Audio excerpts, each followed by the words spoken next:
The feds are trying to put me to death unconstitutionally, Luigi Mangione. The central legal battle in the high-profile case of Luigi Mangione, the man accused of killing United Healthcare CEO Brian Thompson. The case has become a legal and political flashpoint, with Mangione's defense team mounting a vigorous and multifaceted constitutional challenge to the federal government's pursuit of the death penalty. The story begins with the shocking murder of Brian Thompson, which took place in broad daylight in New York City. The crime and the subsequent nationwide manhunt for Mangione captivated the public. However, the narrative quickly shifted from a simple murder investigation to a complex legal and political drama when federal prosecutors formally announced their intent to seek the death penalty. This decision, announced by Attorney General Pamela Bondi, was immediately and fiercely challenged by Mangione's lawyers, who argued that it was a politically motivated and unconstitutional act. The core of their argument is that the government's actions, particularly Bondi's public statements on social media and in media appearances, violated Mangione's due process rights and prejudiced the grand jury. The defense claims that these public comments, which characterized the murder as a premeditated, cold-blooded assassination and an act of political violence, were a political stunt that bypassed standard Justice Department protocols for death penalty cases.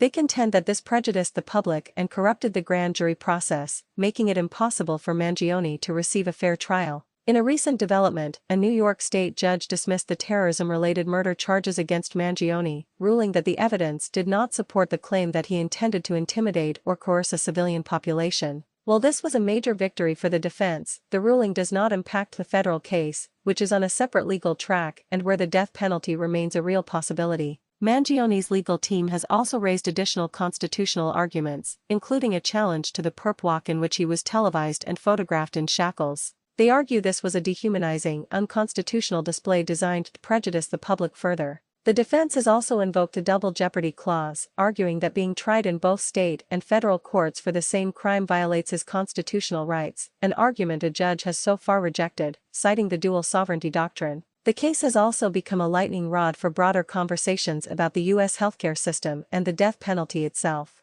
Mangione, who has been described as a folk hero by some supporters, is seen by many as a symbol of the frustration and anger directed at the health insurance industry. The unprecedented nature of a politically charged murder case leading to a federal death penalty prosecution has brought the debate over capital punishment in the United States back into the spotlight. As the case proceeds, it will not only determine Mangione's fate, but also test the boundaries of constitutional law and the justice system's ability to remain impartial in the face of intense public and political pressure.